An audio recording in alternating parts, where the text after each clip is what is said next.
And we are the Hello everyone! We're back for another kwentuhan, daldalan, at batuhan ng opinion with us, your friends. Financially speaking, we all know that many people are struggling. In this episode, we will share how we have changed our spending, our financial mindset, and some ways for us to save money. The bulk of my expenses this pandemic was related to home stuff. Of course, food. Na-lessen yung expenses ko sa mga self-care products like deodorant.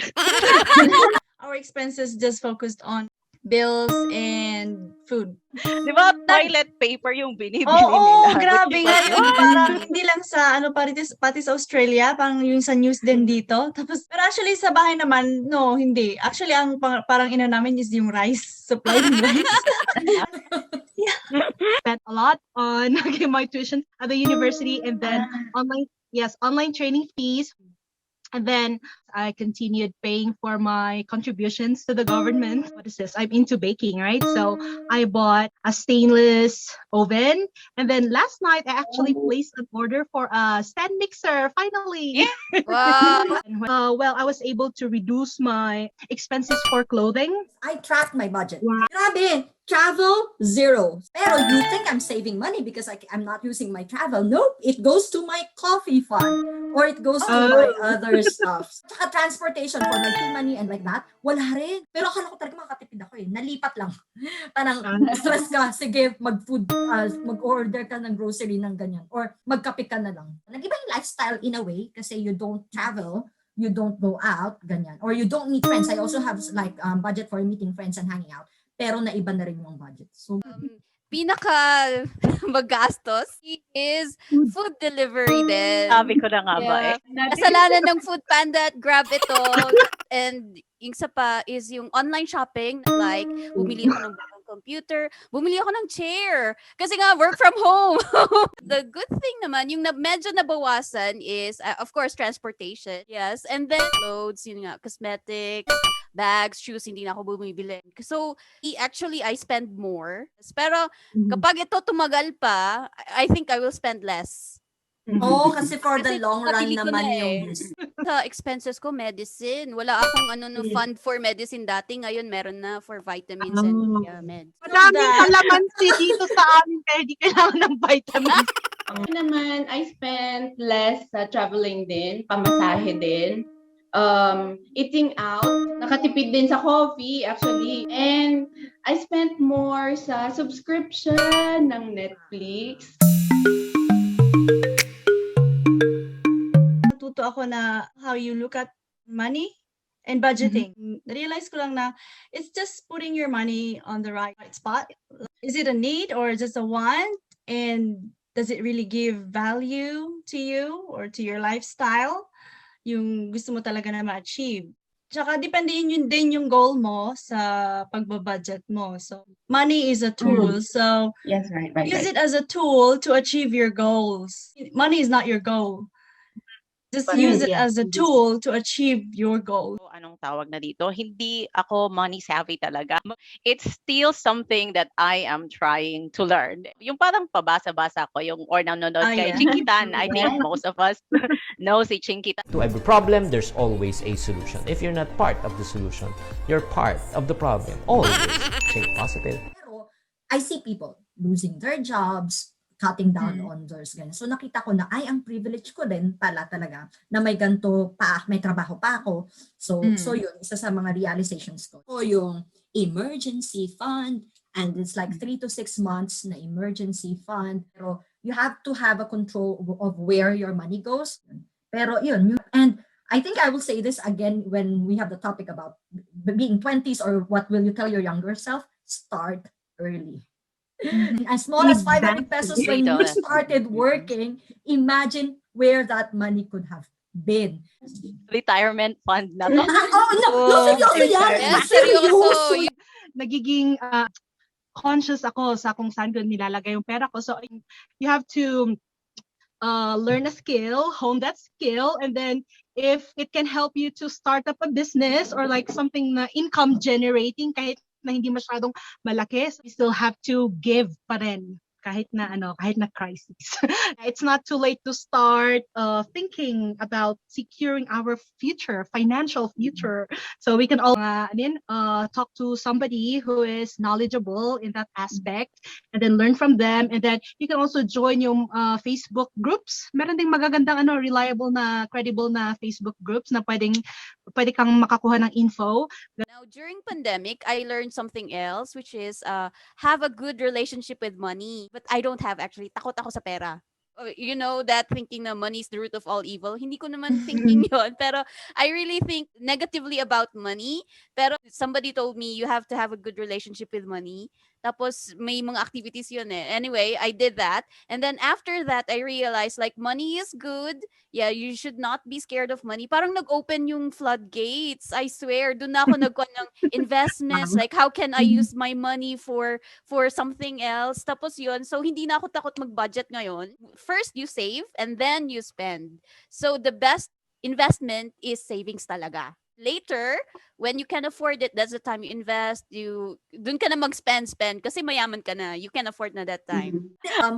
Money is the root of all evil. May ganun din akong mindset kasi. Pero Mindset. actually, ang exact word nun, nasa Bible yun eh, the love of money. Too much, like, kaya dun yung possibility, corruption and everything. Money itself is good. Sabi nga natin, we can help other people. So ang pinaka-realization ko, hindi talaga enough na iisa lang or dalawa lang ang source of income natin. And for you to get that, aralin mo ang pera. I mean, money is not bad. Money is very good. Actually, kailangan lang nating maging wise sa paggamit ng money. Sabi nila, we work hard to earn money. So we should make money work hard for us too. Yeah. Diba? So we work hard, we earn as an employee, and we let the money work hard for us. So we invest. Home cooked meals are the best. You can clean, healthy, and then like I said, it's inexpensive. So support local and then support used items. Maganda naman ang quality nila. Ganun. And then if you don't need something, then don't buy it. 7, resist the devil and he will flee from you. The devil is yung mga passerby, online shopping and everything. So if you don't scroll them, di mo naman talaga ma-spend yun kasi ang dami talagang temptation these days, di ba? Pero going back to what you have said, do you really need it? So, kung nag-online shopping ka naman, which I do, mag-pick ka ng time na may voucher ka. So at least yung delivery fee is makakamenos ka. So know what's essential and non-essential. How to tipid sa consumption ng electricity. Kettle versus electric kettle, which one is more tipid? Yeah, actually it's electric kettle. Disclaimer muna, lahat ng computation ko is based on my surroundings. So, based sa calculation ko, if you're boiling the same amount of water, if you're using kettle, you're gonna spend 30.77 pesos. But if you're using electric kettle, you're gonna spend 20.85 pesos. So 10 pesos difference. That 10 pesos difference ko, ilang beses ka mag-boil ng isang araw. So isang month, so yung 10 pesos ipunin mo, di nakatipid ka na. Wash your own or laundry, which one is more tipid? Single person living alone. My computation for washing, including using washing machine and dryer and detergent and fabric conditioner and blah blah blah, in one cycle, which is like sa washing machine ko 7 kilograms, your expenses is 10.8 pesos per kilogram. Pero kapag sa laundry shop, siguro pinakamura na is 20 pesos per kilogram, right? So, pero may pero yon. You should maximize yung 7 kilograms ng washing machine mo. Kasi kapag 1 kilo lang ang lalabhan mo, laundry shop ka na lang mas mura. I strongly recommend budget tracker actually. But it's not like as Gina mentioned, it's not you're limiting your budget. You just know where it goes. Sa food, sa subscription, sa ganyan. So, kita mo lang kung saan pupunta. Tapos, i-track mo, di ba? Tapos, kung sumobra ka, next month, i-adjust mo na lang yung budget. Yung hindi na titipirin yung sarili mo. Pero pag nakita mo kasi, ay baka pwede ko nabawasan para pumunta siya sa savings ko. Next, it's okay to go Dutch. Personality ko na sanay as an older, also panganay sa bahay, tapos sanay na ikaw yung nagtatrabaho, you really want to bless other people, you want to buy them food or ganyan. Pero, minsan kasi, hindi na pala siya kasya sa budget mo, pinupush mo pa eh. So, okay lang maging go Dutch and those people will understand. And number 3 for me, it's okay to say no. When, tara mag-sushi tayo. Or tara mag-ganun tayo. So, minsan talaga, ay hindi ata kaya ng budget ko, pero nakakahiya namang mag-no. Like, there are moments na you still have to go, pero there are moments na, you know what, and don't be shy to say, you know what, it's not in my budget. Sabi nila, yun nga yung mga women, emotional daw tayo. So parang kunyari, minsan, pag nalulungkot tayo, napapashop tayo. Or pag masaya tayo, bumibili tayo. Buy cheaper things, ang laging iniisip ng mga babae. Okay lang, gagamitin ko to for 10 years. Pero hindi, ang sinatisfy mo dun, yung pagiging emotional mo. So after a month ulit, magiging emotional ka ulit, wala na naman yung sinasabi mong good for 10 years to. Bibili ulit. Kasi nga, yung emotion yung sinasatisfy mo.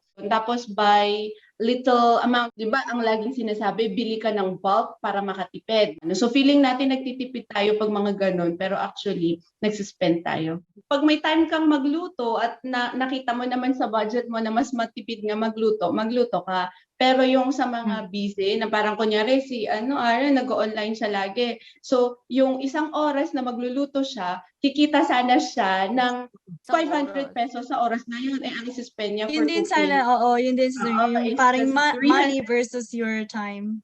Pero sa big families naman, syempre, mas okay magluto. Mas okay talaga. Mm. At least couple sana. Couple yun, 2. Yun na yung makakatipid ka na. Pero mag-isa mo, no. Hindi At ba? all my Hanap ka couple. na, maghanap ka na. Yung sa spending, minsan i-compute din natin yung yung amount of money that we spend compared sa time, our time and energy that we will consume when we do it ourselves. So, kung mas makakatipid ka naman sa time, sa money, you can just use your money so you can save more time to do to be more productive.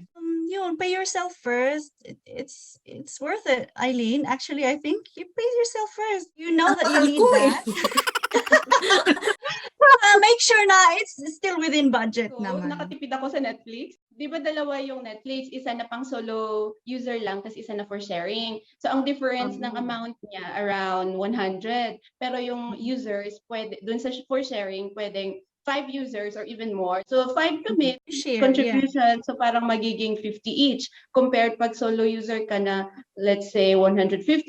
Yung paggamit ng credit card, di ba kasi sabi ng marami, na para mas mapapagastos ka pag gumagamit ka ng credit card. So yung sa akin, mas nakakatipid ako kasi mas maraming discount pag naka-credit card. Okay, so that's it for this episode. Sana na-encourage kayo at sana may natutunan kayo. So we can learn a lot and we have to apply it. Discipline from us individually, and then apply it and go save. So yes, start with small steps. Makakatipid tayo, makakasave tayo, and we can prepare for our future. So yun. Okay, and also remember to love alone is okay, but to love with friends is joy. So go love with your friends.